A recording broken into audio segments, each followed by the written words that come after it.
Hi, you're listening to episode 30 of The Party Line. This podcast is recorded on stolen land, and we stand in solidarity with our Aboriginal brothers and sisters in their fight against capitalism and racism. Riding out the party line. So, episode 30, it's a special occasion because Anneke is sick. Unfortunately, yeah. So she's sitting in bed right now, hopefully with like a tea, a hot water bottle. Nice little treat. Yeah. So we have replaced her with Jasmine Duff. Just a bit of a big deal on Instagram. Not so much in the podcasting world, but we're going to try and change that today. Yeah, that's why I'm here. I want podcasting. You're upskilling. Credentials. Adding it to your CV. That's right. Yeah. So as usual, we thank our patrons for their support. It's inching up slowly. It really helps. We're planning a whole renovation of our look. Yeah. It changes every week and it's just going to keep changing until we're happy. Exactly, yeah. We changed it already from the last one. It was too long. It was hard to get in and out. But we'll get an actual properly shaped desk. We're for the thinking next mid-century, greenery, so stay tuned for that. Also, if you're listening on Spotify, Apple, wherever the hell, like, share, subscribe, give us a good rating, all that kind of shit. All right, let's get straight into it. So Palantir, Jordy, you want to kick us off? Palantir, big. Oh yeah, actually, I put this in last episode. Last episode, we were going to talk a little bit about this, but I guess there's just too much going on. So, anyways, these are the headlines. The CEO of Palantir says he spends a large amount of time talking to Nazis. That was apt. Yeah, it was really good. He was just like doing a walk along with a journalist. There's a clip that we'll play probably. Yeah, this whole thing online where people like laud the Nazis. Like, I spent a lot of time talking to Nazis, like real Nazis, and like understanding what made them tick and what made them. I mean, part of the crazy thing about people who laud the Nazis nowadays is there's not a single Nazi that would ever have included them in their movement and would have shipped them off to the camps quicker maybe than they shipped me off to the camps. And then he clarifies his statement and he's like, because, that's a concerning statement. And he's like actual Nazis. It's like not a good clarification. So yeah, that's exciting. This is the same guy. Like every week, I think something comes out about like some outrageous thing that he does or says or whatever. So that's really good. Anyways, this headline is, will Trump finally get his Nobel Peace Prize? Oh God, we hope so. I think this is really funny. So. This was an not an editorial. This was an article in the AFR, the Australian Financial Review, which is meant to be a very respectable publication. And the whole premise of it is that Trump's war on Iran and now extension to Lebanon is worthy of a peace prize because the Iranian regime is so terrible that even starting like a regional conflagration that murders thousands of people is actually an act of peace. Yeah. I mean, this is just the kind of world we're living in, topsy-turvy.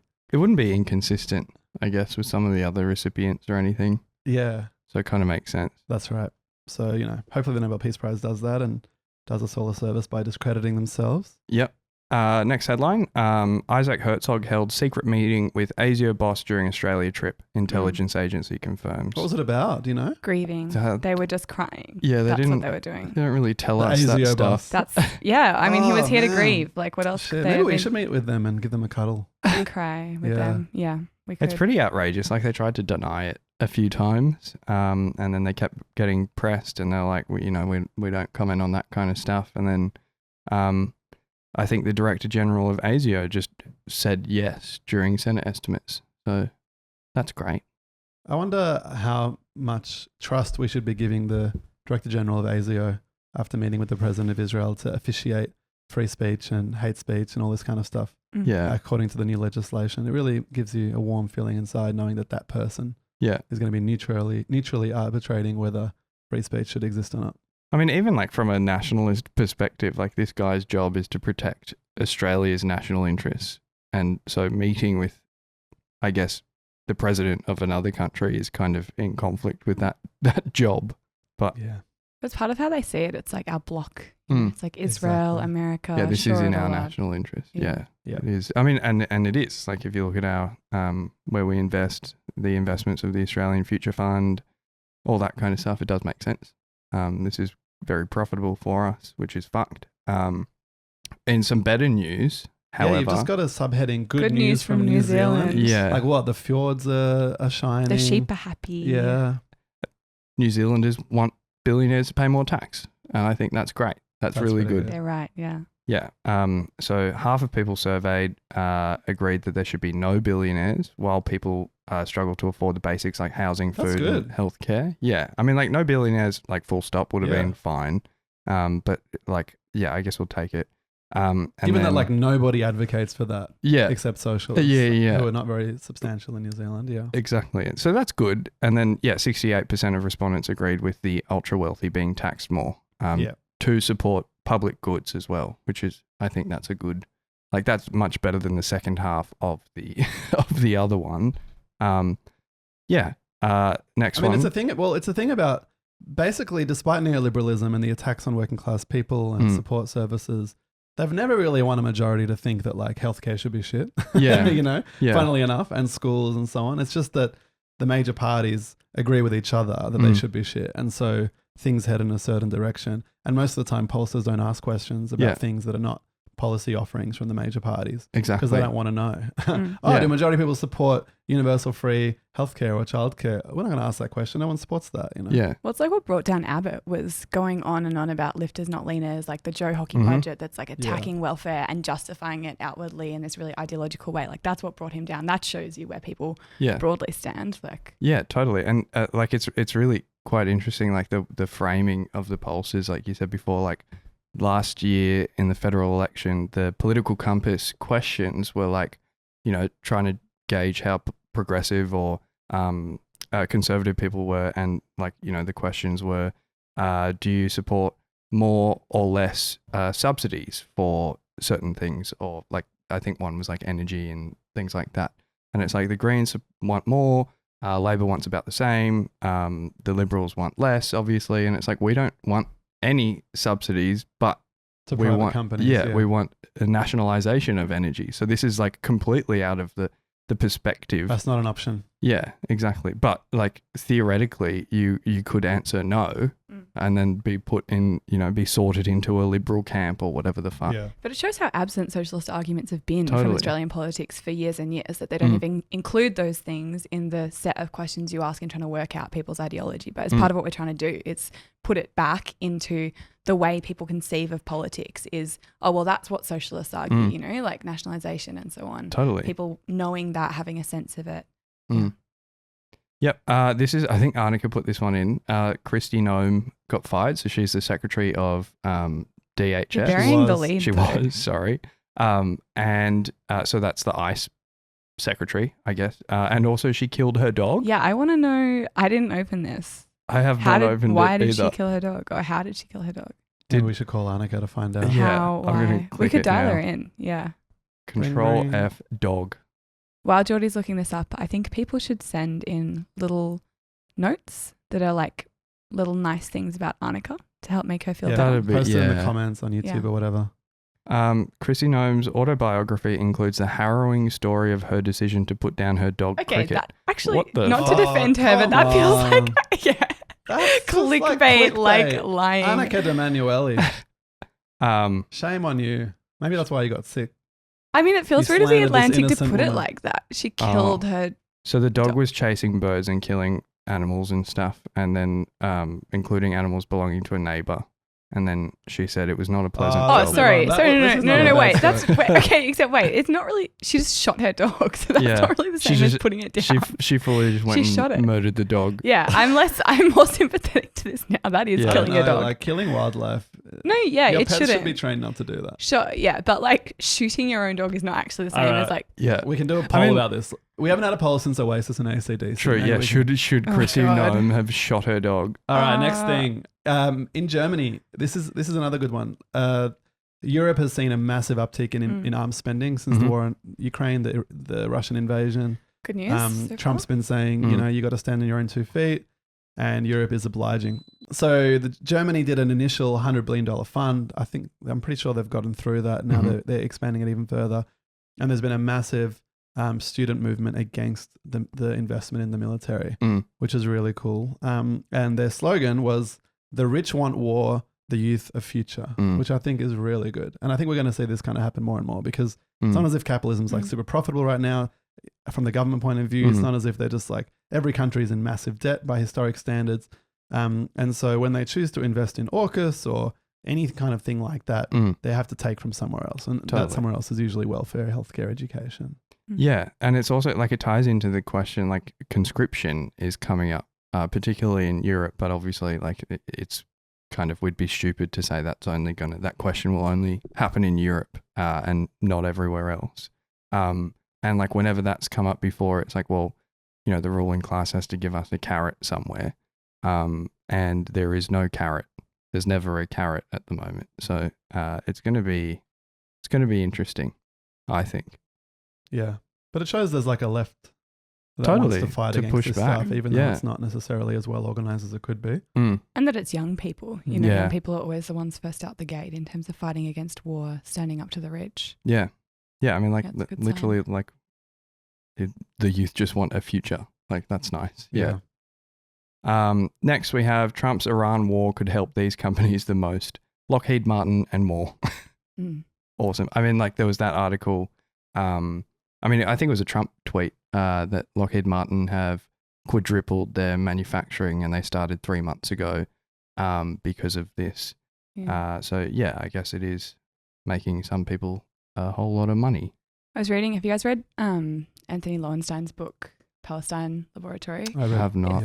Yeah, because he goes through in that the way that at a lot of these weapons conventions where they're trying to do big sales pitches and things, you have these like very attractive young women like sitting around diplomats and like heads of state and showing them on tablets videos of these weapons from BAE Systems, Lockheed Martin, being used in the Iraq War and then also in the different offensives on Gaza, like 2014 and stuff as well. Totally. This is so what we're seeing right now will also be used as a sales pitch in the future. But then right now you can see they're going to be just fucking bathing in money from what they're getting in from this war. Speaking of. So the theme of the show today is all about Iran. We promised this last week. We had the live show. We did a bit of it, but we couldn't give it the kind of detail it deserved.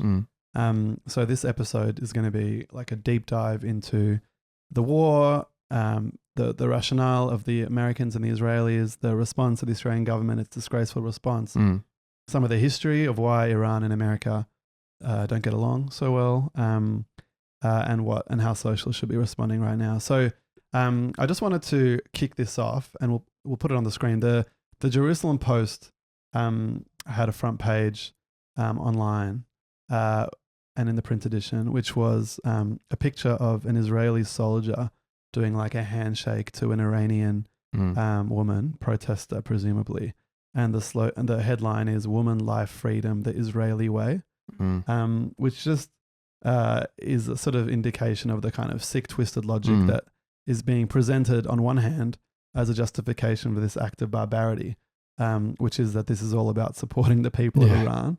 Whereas, of course, the truth... The women of Iran specifically. In particular, but the truth is, of course, this is just another episode of barbarity in the Middle East that now we've seen for 3 years at a very intense rate, but really we've seen for decades now going back. Yeah. I do think it's important, though, to see that this moment is different, that it's not just another, since the Gaza genocide, the beginning of it, it's opened up a period of war in the Middle East, of recurrent strikes on Iran, attacks on Hezbollah and Lebanon. But this moment, I think, is actually different to all of that. It's not just a set of like short, sharp strikes.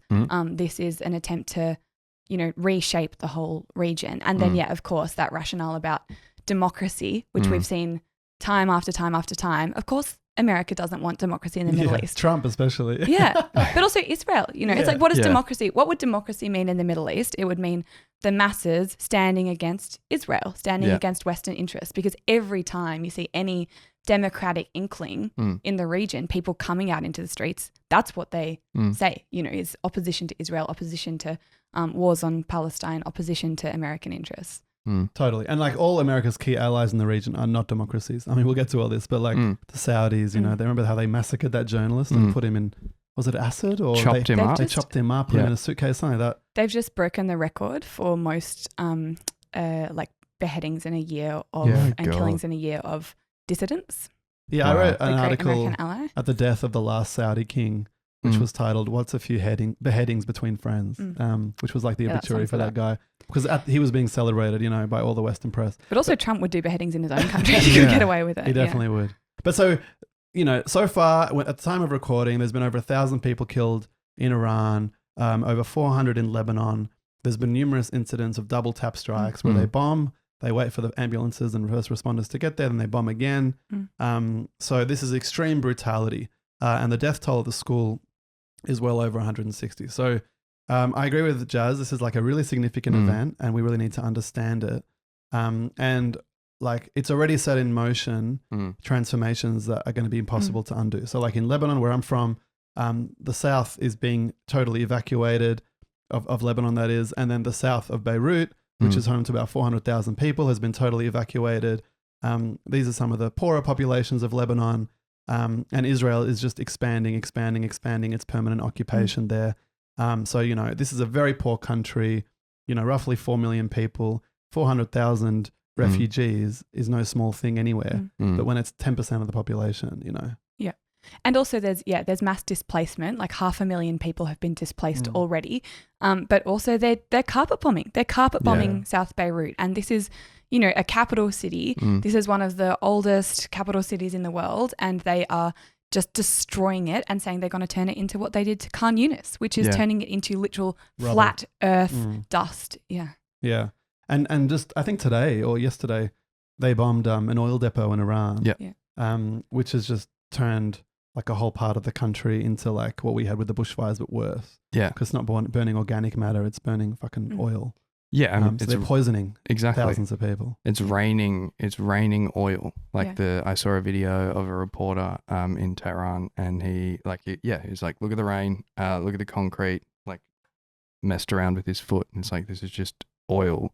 And it like, I think it was a little bit ironic because the day before or 2 days before that, like Peter Malinowskis was saying, no politician can control the price of petrol or whatever. And I just like quote tweeted it and I was like, literally the entire Australian government used to do this until 1998. Like this was a thing that we did. That's a lie. And then I had some Labor hack immediately comment in the comments being like, a rise in the price of petrol is actually good for the environment. And it's like, that's what's motivating Trump, actually. Totally, yeah, he wants to wean the world off fossil fuels. Exactly. I read in one of his tweets. So you can imagine how a war that fucking bombs refineries to the point where it's raining oil, and also increasing the price of petrol for working class people and everything, and also the profits of the people who own it and are stockpiling it and whatever. Really good for the environment. This shit's great. Yeah. And now they're talking about troops on the ground. Like, I'm still skeptical there's going to be a full-scale ground invasion, but they are talking about landing and occupying the nuclear sites, stealing material, possibly killing scientists. I mean, they boast about killing scientists. Yeah, and they it's love that. Yeah, scientists are actually civilians. But anyway, so this thing is like we're in the early days of it. We don't know how long it'll go, but it's a very brutal process, and it's sending shockwaves around the world. One of the key talking points from the sort of liberal establishment is like the rules-based order. Trump has been shaking that. But Cathy Wilcox did a great cartoon for The Age. And you were asking Jazz, like, how does she still have a job? I think that's a good question, but so good. Keep doing what you're doing, Cathy. It's a picture of Trump with a whiteboard, international rules-based order. Rule 1, I rule. Rule 2, I order the rest of the world around. Yeah. And that's pretty much what's motivating this act. I think it is, but also like one thing in that article before about why he should get a Nobel Peace Prize. One of the things that she says in there is like, oh, this is all happening because Trump wants a Nobel Prize, and there's heaps of articles going around which pin it to... The war's happening because he wants a prize. Yeah, because he's like desperately trying to get this prize. That's so a he's really taking clever way of getting a prize. Okay, well, yeah, don't try it, but just one thing is like there's all these articles talking about how this war is just a product of Trump's individual motivations and his wants and needs and whims, basically, which I think it matters to understand that this actually is more than that his cabinet is stacked out with Iran hawks, that there's been a whole section of the US establishment for years and years and years that has wanted to do this. A clip you don't have, John McCain saying in 2007, singing that song, the Beach Boys song, Barbara Ann. Yeah. Instead singing Bomb Iran, and then Trump, I was reading his first ever public statement on foreign policy in 1980 was we should have troops on the ground in Iran. For years, this has been something that sections of the establishment push, even though there's a divide in the US establishment. But it matters to understand this is not just his whims. Exactly. It's actually real. It represents something real in the US establishment, which means it could go further, I think, as well, than if it was just the whims of one guy. Totally. And it's definitely not just the whims of one guy, because even in as recently as 2016, 2018, Trump was literally tweeting that we shouldn't bomb Iran or we shouldn't invade Iran. The only way that would do that, that would happen is because Barack Obama is a weak negotiator. And that's why we'll end up with this if that happens. So it's it's not just this guy, look at him flip-flopping They flip-flop around. It's now he's president. This is in the ruling class's interest to do this. That's why it's happening. Yeah. Not because he's orange or whatever. No, totally. The thing is, there's real debates about how to proceed in dealing with imperialism generally among the American establishment. And Trump, there's a sort of MAGA wing, which is sincerely not interventionist, but they're peripheral. They're just the kind of people who whip the base up into a frenzy. But the serious people in the Republicans are all the neocons. Lindsey Graham, Marco Rubio. Rubio, these people exactly. want, Yeah. So they're basically total aggressive neocon imperialist types. The thing that differs from the earlier generation of neocons is the neocons said we're going to rebuild democracy and so on. These guys don't even care about that. They're just we're going to take out the baddies and fuck we don't give a shit what happens to the country, So this is a serious thing. And Marco Rubio articulated this. He said, the president is working to reinvigorate US military dominance across the board. It's America first globalism. Far from exiting alliances, Trump is weaponizing them as platforms for coercion. And that's what we're seeing. Yeah, because you think about as well, for years, there's been all sorts of, foreign policy journals talking about the decline of American empire, the rise of China. I think this is a moment where they've just decided we're going to grab everything in our realm and we're going to shore it all up and bring it towards ourselves and dominate. And we're and if you don't do that, you're starting to fall off a cliff. Well, you've just got to grab everything. It's, Venezuela, go in, take out Maduro, work out a new regime that you can work with. They're talking about Cuba now as well. I think this is a moment of US empire kind of clawing around its kind of area that it wants to control and just grabbing it. Totally. There's also a video from Stephen Miller. I don't know if you want. Can you play it, Jordy? The United States is using its military to secure our interests unapologetically in our hemisphere. We're a superpower, and under President Trump, we are going to conduct ourselves as a superpower. It is absurd that we would allow... Exactly. So basically, this is their vision. Why are we holding ourselves back? We run the world. We're the power. Let's do what we want, So this is the overall picture. And I think Iran is sort of one of many targets, as Jazz pointed out. Riding out the party line. There's a lot of confusion. There's a lot of takes online about why the Americans hate the Iranians, that they're a principled anti-imperialist force, stand with the Palestinians, all this kind of rubbish. It's not what I think it is. You mentioned Trump's first foreign policy statement was in 1980 about Iran. Can you give us some of the backstories as to why that might have been?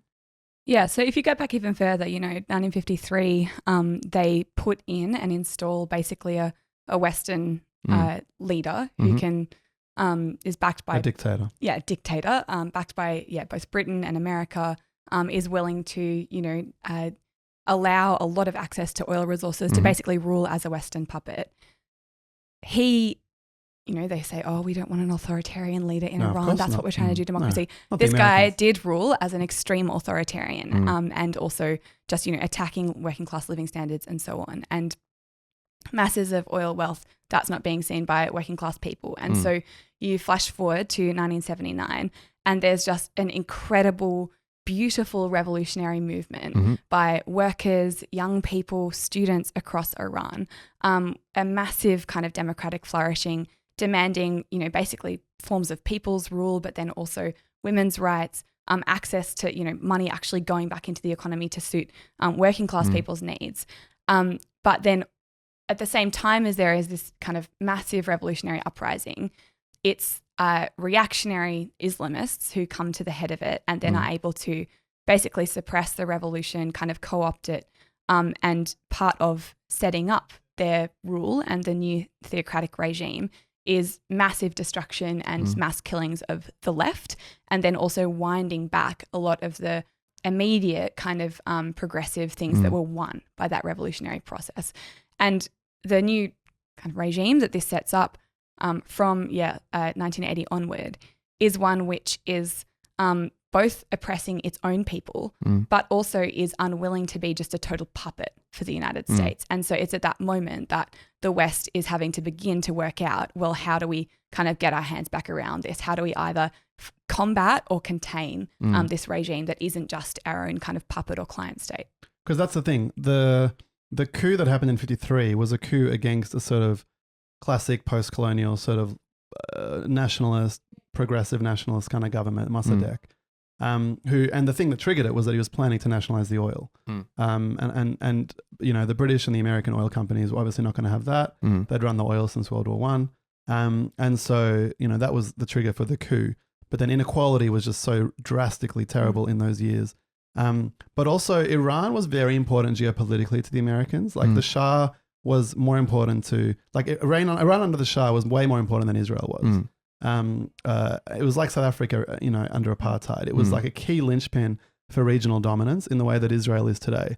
And so when that was shaken by the revolution and then the coming to power of the clerics, this was the loss of like a strategic linchpin. And not just a loss, but then the government used anti-Americanism as like a founding principle of the state, not in its practical dealings, but in its rhetorical articulations. And so, you know, to be Iranian meant to stand up against America, who had installed a dictator, after all, in your country, which is not a, you know, that's a progressive instinct that they were tapping into.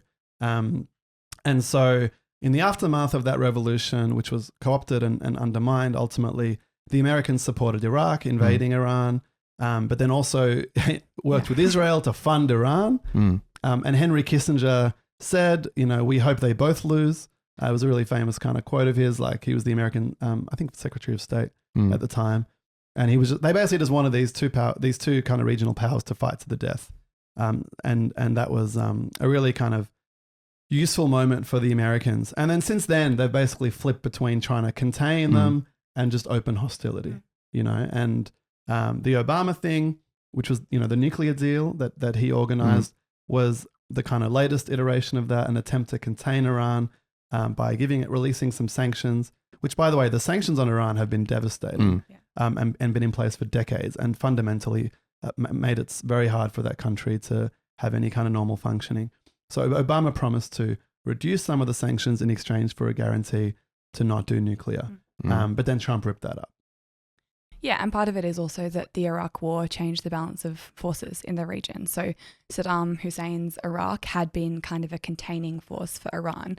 Well, once that is turned into a total basket case and just demolished by the US through the war on terror, that also kind of inflated the importance of Iran in the region. And so then that's also part of the process of like setting their sights more on Iran. And yeah, as you said with Obama, you know, you can see over the last decades, the way that they kind of twist and turn on policy in terms of like, is it containment? Like, that's really what the nuclear pact was about, was on the one hand, you're trying to withdraw from Iraq. On the other hand, this state is here and you have to deal with it. And so it was an attempt to kind of contain Iran by like lifting sanctions, making deals about not developing nuclear.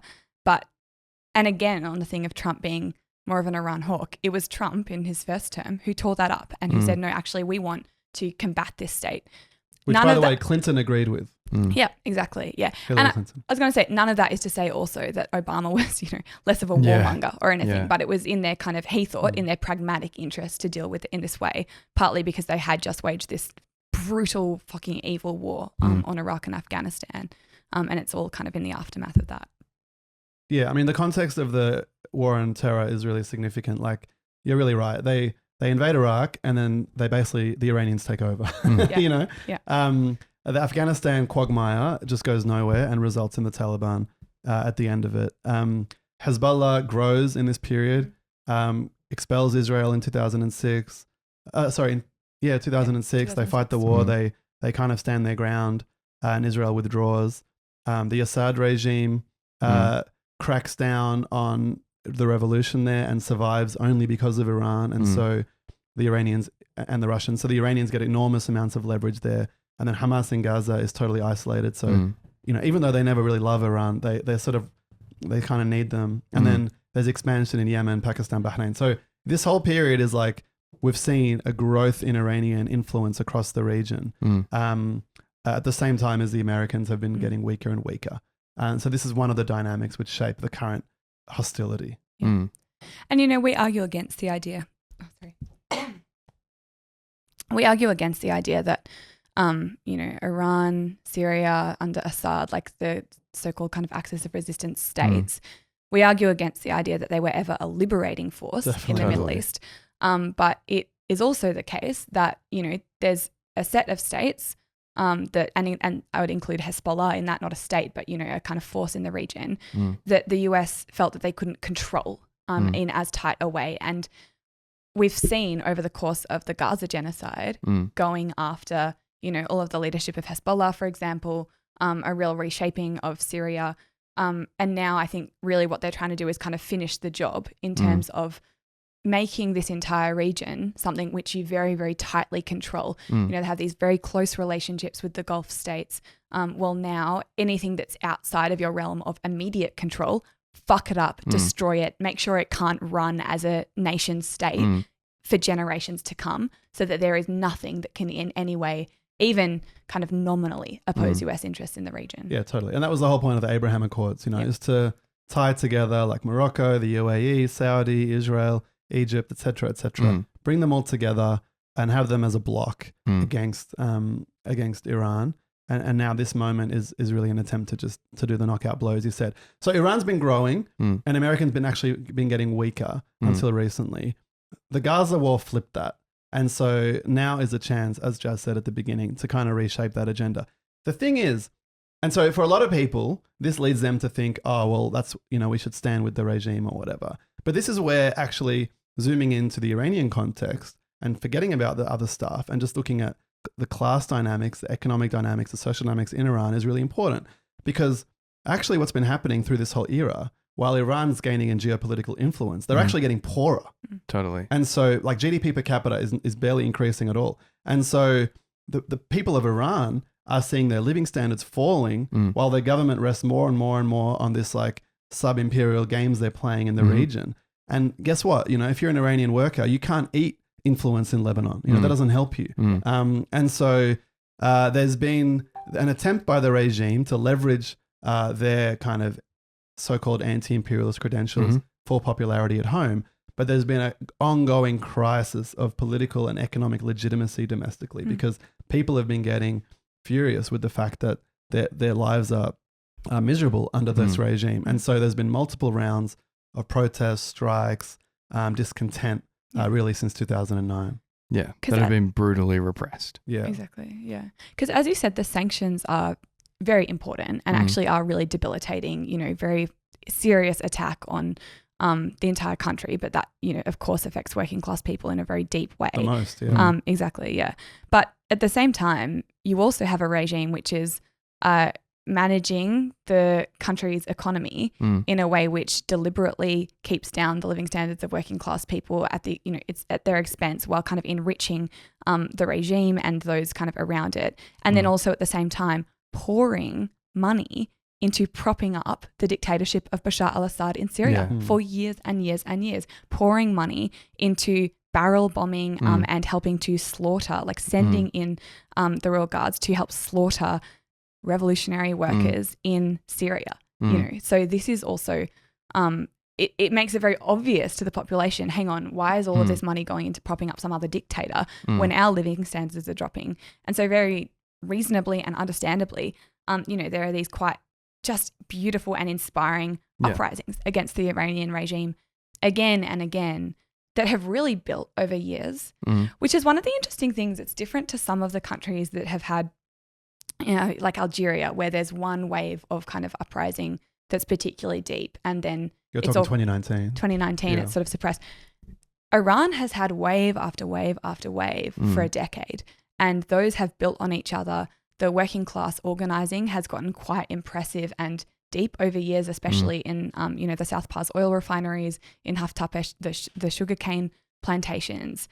These workers who are organizing themselves, putting out statements in support of political movements like Women, Life and Freedom, and then a population that is incendiary. So the most recent wave of uprising was escalating much more rapidly than previously, drawing in more of the population than it had before, and getting to a point where it really seemed close to, the population being able to actually seriously challenge for power.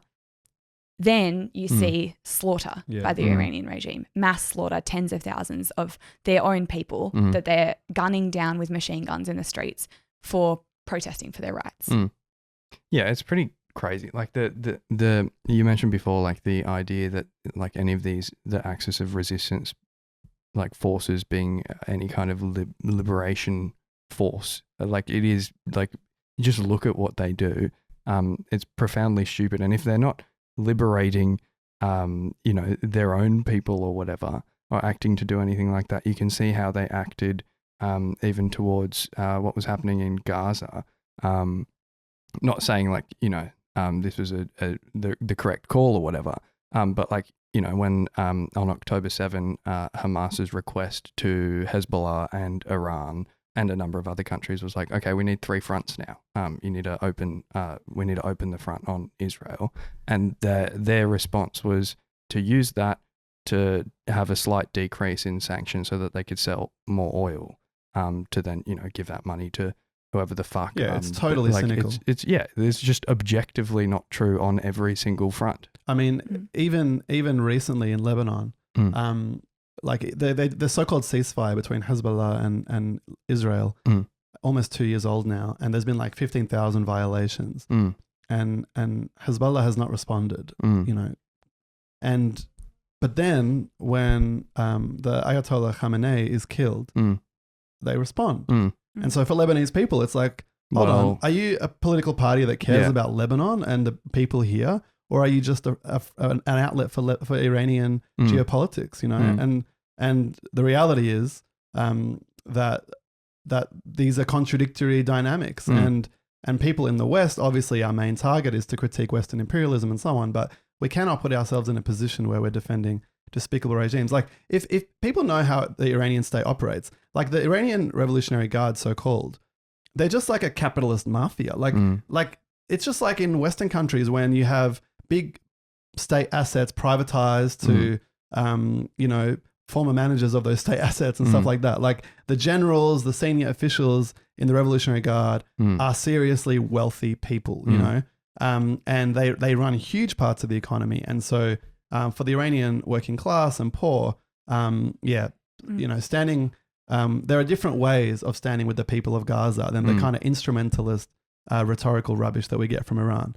And so we should go back to the bigger picture then. So you have this dynamic where Iranian influence is growing, but actually internally it's built on sand because the people, the working class, the students are getting more and more and more discontented. And that's the kind of picture which builds into the Gaza genocide and the kind of total crushing of Hamas and Hezbollah. Yeah, and that really opens up the kind of moment and opportunity for the United States to, as I was saying before, clamp its fists around the region.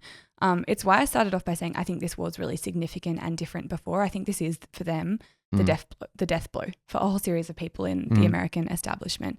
They've seen a moment that you either let go past and you say, okay, well, things will keep going on and we don't know where they're going to go. Or you seize this moment and you just smash the entire region. And you think about what they're doing, now in Lebanon, for example, the wholesale destruction of South Beirut, the evacuation of all of the villages in the south, but also a lot of this, I think, is about causing an internal political crisis, potentially a new civil war, but more likely, in my opinion, just like kind of deepening the collapse of institutions that we've seen in Lebanon over decades. And that is what's motivating all of this, because we talked about, and it's important to talk about the internal Iranian dynamics and the kind of mass resistance, the horrors of the regime crushing that. it's worth just saying again, none of that is why the US Mm. and Australia and Israel are intervening. None of them want democracy fucking anywhere, Yeah, Trump wishes he had the or women's Revolutionary rights or exactly. Exactly. This is what and you can see it when he looks at these strong men around the world and actually admires them. This is what he wishes he could rule like.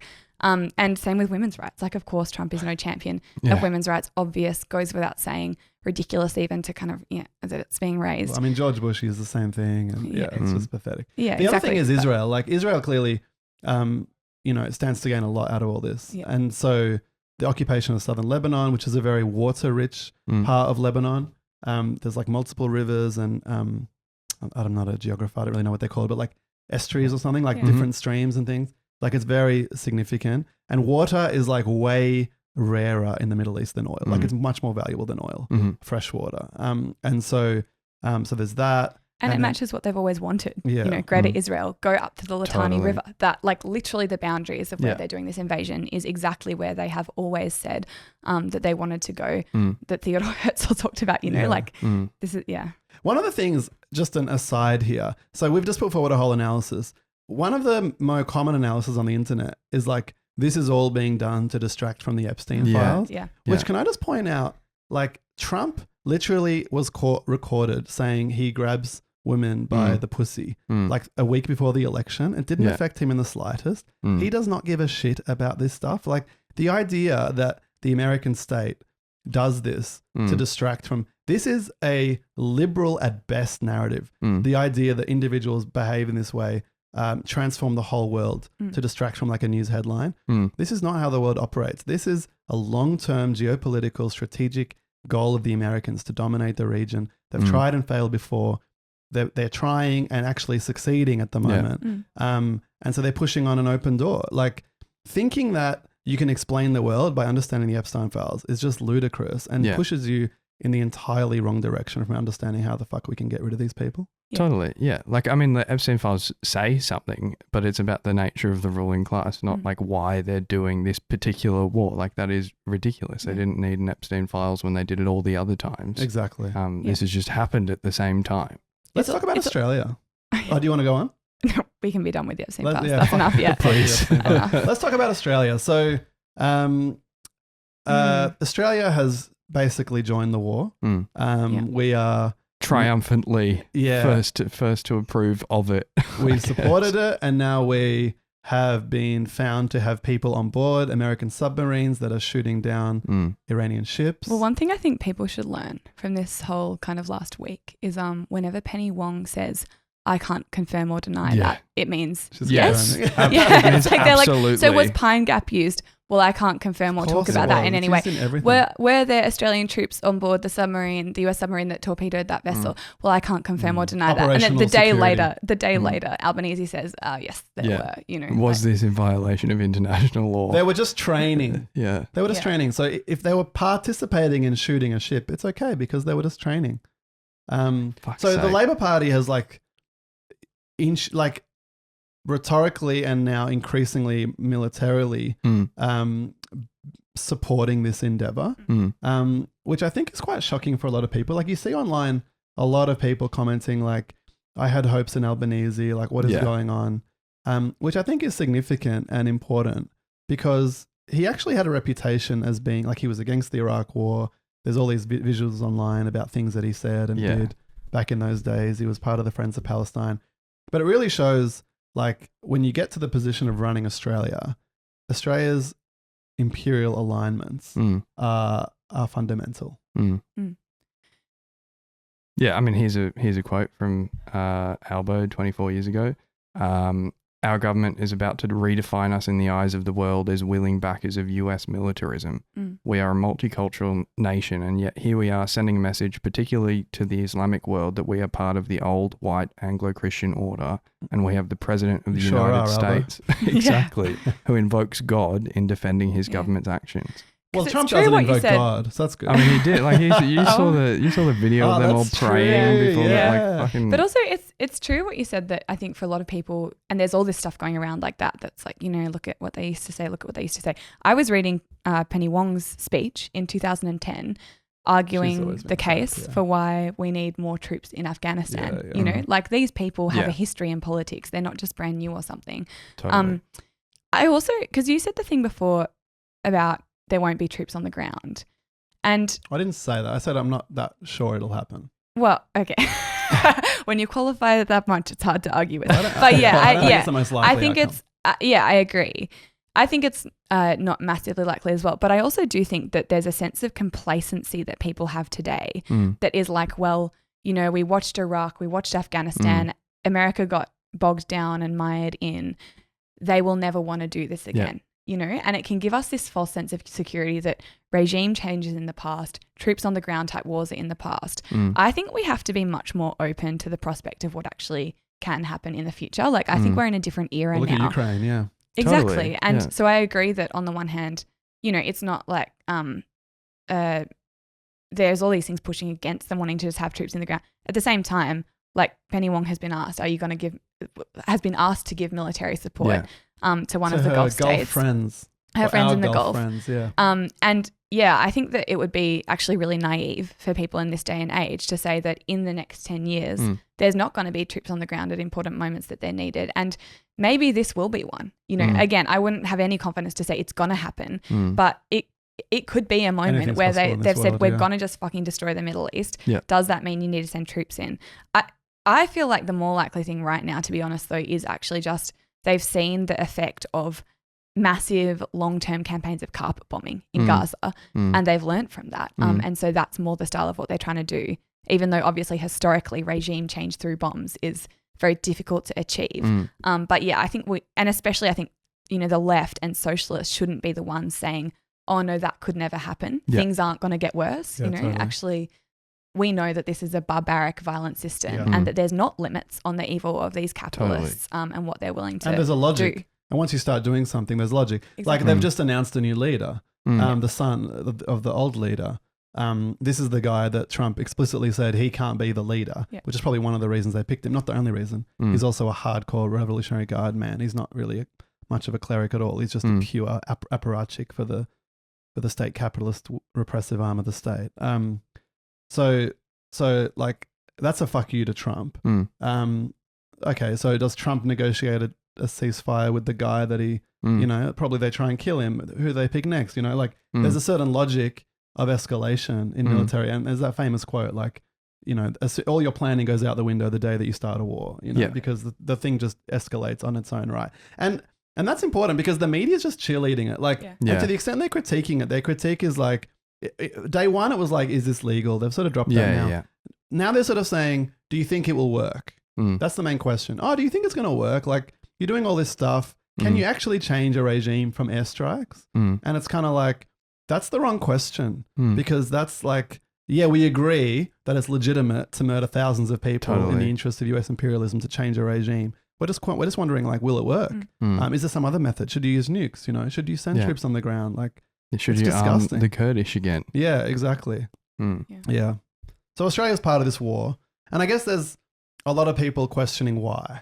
It's got nothing to do with us, so-called. It's all the way on the other side of the world. You know, it's tanking our stock market. It's, you know, whatever, leading to inflation. So why do you guys reckon? Like, what's the government thinking here? That's a great question. Like, honestly, like it's even like the conservatives that were raising this before about like originally in the very early days of AUKUS that were like, this is kind of not in our national interest kind of thing. We're going to lose heaps of money. And, you know, we're going to make ourselves a target and whatever. And then, you know, Hesketh has come out and said, like, we're going to upgrade the airfields in Darwin and the Northern Territory so we can put our nuclear capable bombers there and all that kind of stuff. But obviously it is in our interests, otherwise we wouldn't be doing it. That's just not how that works. Exactly why I'm not across all of the details because it just seems so fucking insane. But obviously it is. I think you think about the Australian capitalists and then the Australian politicians and government and all of the kind of interconnections between those two groups of people. All of them know that the whole kind of order under which Australian trade, Australian economic relationships, Australian militarism, all of the ways that is organised internationally is through the Western order, through kind of Western domination. We're part of a bloc, and that means that, you know, all of the kind of key relationships that prop up Australia's role in the world are connected to that bloc, which is the Western bloc led by the United States. And it's always been clear to those who rule this country that that bloc rules through domination. And you have to dominate, you have to use violence, you have to use brutality, and so on. So this is really kind of our, you know, for Australian capitalists, this is their team. It's what their whole method of ruling over working class people in this country, their whole method of profiting across the world, it's couched all through this kind of system of Western imperialism. And so for them, they can have some kind of hedging or questions about each individual war, each individual thing, but they all know, and they never even question it, that we've got to be part of the Western bloc. Totally. And that means, and they all know this, going along with America's wars, going along with Israel's wars, defending Israel. You know, it's not just the sort of ideas of particular individuals in the state, but it's a key plank of Australian capitalism. And when you say a thing about national interest, it's part of why I think it's important for socialists to reject the concept that there is a national interest. Totally. There's the interests of our capitalist class, which is Western domination, destruction across the world, and so on. And then there's the class interest, the material interests of working class people in this country, which are totally counterposed to our capitalists. Yeah, I mean, if you go back, like Australian alliance with Britain and then America has been bipartisan, you know, like it's never been questioned by any serious player in Australian politics.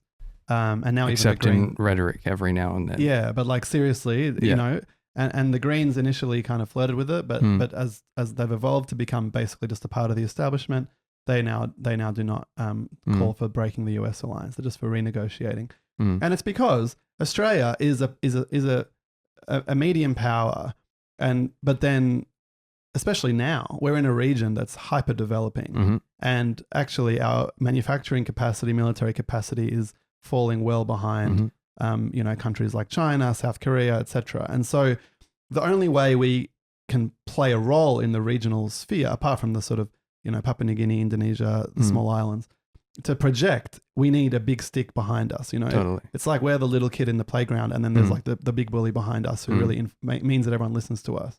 So that's kind of the strategy, and that's why we go along with things that are not directly part of our thing. But then it's also why we occasionally try and bring the Americans in, you know, like with Vietnam. It wasn't the Americans' idea. It was sort of our idea. We were pushing it like, hey, you can't let this country fall to the communists, you know, like, you know, America's got to get in here, because we want America to care about our region, because our power, again, aside from the very small Pacific islands and so on, our power rests on people knowing that America is behind us. And so, you know, that's why it's bipartisan, and it's why it's gone on as long as it has.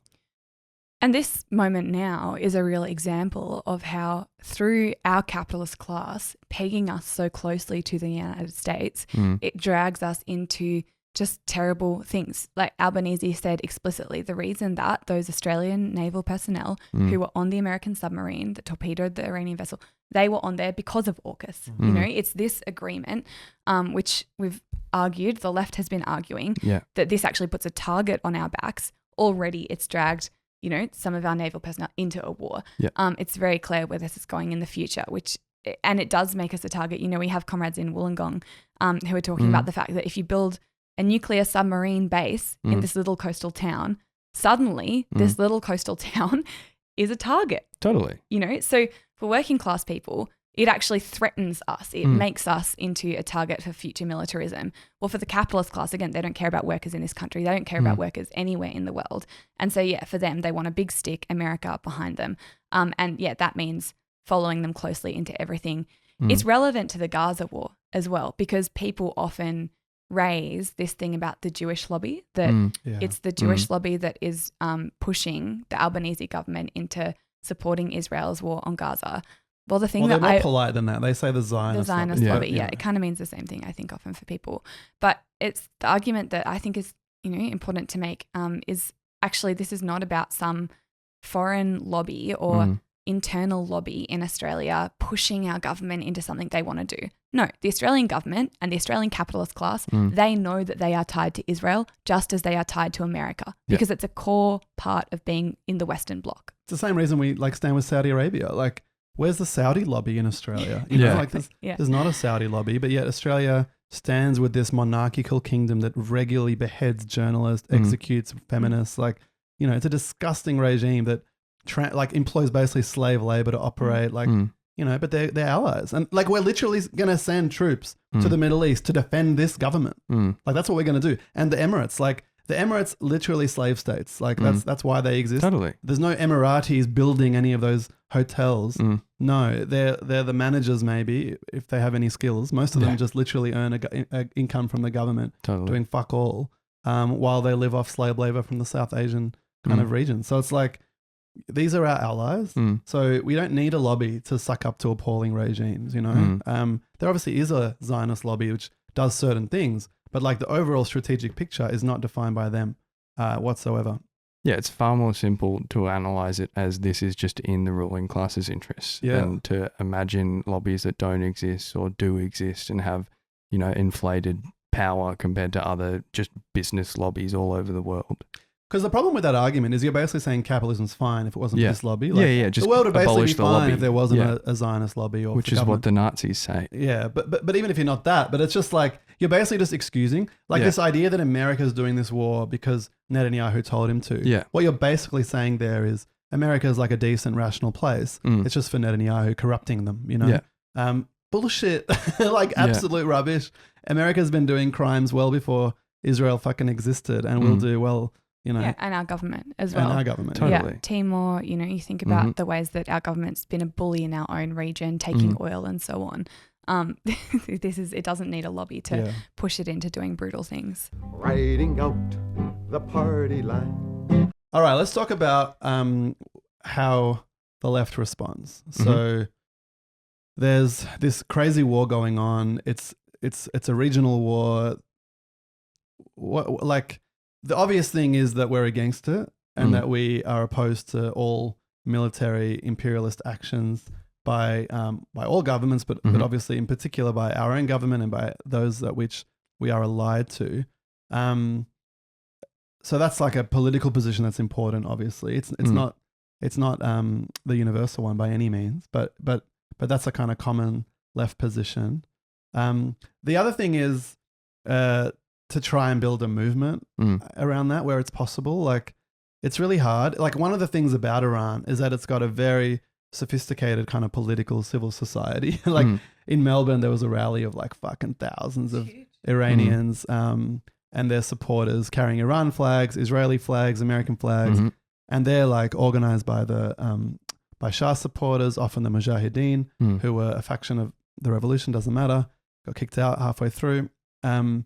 So there's that wing of Iranian politics. Then there's the kind of there's a pro-regime wing. Then there's a small left. So it's highly complicated, and the politics of that can get quite messy. But I think the general position is we're against the fucking war. Totally. We'll mobilize with anyone who's against the war. But we're not going to. At the same time, we're not going to defend the regime, and we don't have to. You don't have to defend Saddam Hussein's regime to oppose the Iraq war. Yeah. And you don't have to defend this regime to oppose this war. You just have to be against massive slaughter by the West, unilaterally declaring itself the global arbiter of morality, peace, democracy, and so on. Yeah, I completely agree. Yeah, and I think it's important though as well for people to, like, people are used now to mobilizing for Palestine and against the Gaza genocide. I think it matters to try as much as we can to translate a bunch of the kind of energy and the vitality of that movement of people coming out into the streets again and again, to translate some of that into opposition to this war. Partly as well because of that thing of it's not just a kind of one moment of war. Like, I think we're going to keep seeing things like this over the next period. And so it matters for all of the people who were moved by watching videos of people being slaughtered, bombed, starved in Gaza, and who went to their first rallies about that, for example. All of those people now need to, I think, try and educate themselves about imperialism, about the region, about what it means to be an anti-war activist in general, and to, then begin to mobilize around this as well. So there's a demonstration that has been organized by a whole bunch of different groups in Melbourne that Omar and myself are part of organizing, that's coming up on the 15th of March. That's a demonstration, on a Sunday at the State Library. We want people to go to that. But also I think we want people to conceive of themselves as anti-war activists who are in it for the long haul and who are going to continue to demonstrate and fight against every one of these types of incursions by America, Israel, Australia's government as well. And then as well as that, it means becoming a socialist, an anti-capitalist, learning to link the brutality that we see on our screens to the deeper dynamics of this system. People say all the time, you've got to learn from history. I'm studying history. But largely people don't learn from history. But we're living in it as well. Yeah, exactly. But the thing that history teaches us is that a capitalist system based on exploitation of masses of people, based on power and profit, that it will always create new, horrific, terrible wars, and ones far worse than what we're seeing right now, ones that kill millions and millions of people. And so you have to oppose this entire system from ground up, not just its kind of moments of specific and particular horror, but the whole dynamic of the capitalist system, and throw yourself into getting rid of that whole system. Yeah. I mean, this is just the beginning. This is going to be disastrous. It's going to continue. We're going to need to keep coming out to more and more things, opposing more and more wars. And it's just so incredibly more important than ever that, we need socialists. We've got this shit happening. We've got, the rise of the far right, not just here, but globally. And it's just so increasingly clear that parties like the Labor Party, the Greens, the Liberals, they're not going to do anything. This is all in their interest too, and we need someone who can oppose that. We need millions and millions of people who can get out in the street, into their workplaces, into their trade unions. We'll take a couple in Parliament too. That'd be great to oppose all of this shit everywhere. Totally. I mean, a good example of why socialist politics matters is David Shoebridge, the Greens Foreign Affairs spokesperson, put out a pretty reasonable statement about the war. But in it, he said, he made a reference to international law and said, how can we defend and protect the international rules-based order or something like this when we go along with wars of choice like the Americans have just started here. Yeah. It was a reasonable statement. I'm not saying this because this proves that he's an imperialist dog or something, but it's just what a flimsy basis for an anti-war movement. Totally. An international rules-based order that never existed. That was the rules-based order that saw America invade Vietnam, all the coups in Latin America, the war in Iraq and Afghanistan. This is the international rules-based order. Monroe Doctrine is a bunch of those. This is the rules-based order. The rules have always been the powerful do what they want and everyone else deals with it. That's the rule. Yeah. But for a while, it was just America was the only powerful one. They had no challenges. Yeah. And so what they did was kind of peripheral, humanitarian interventions into Africa or the Balkans, which were terrible events, but on a small scale. Whereas we've seen with Iraq and Afghanistan, a lot of that was about, resources and geostrategic positioning around China and so on. And now it's expanding. So this is the world. Yeah. There is no going back. I mean, there never was a peaceful rules-based order. But even whatever there was, and things have changed, that things have gotten worse now, but we're not going back. So the only possible basis is to end the profit system that drives these wars. Any other policy, ending lobbies, appeals to rules, whatever, it's just utopianism.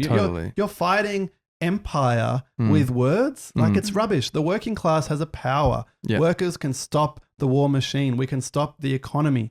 That's the only power that has ever stopped imperialism when it matters.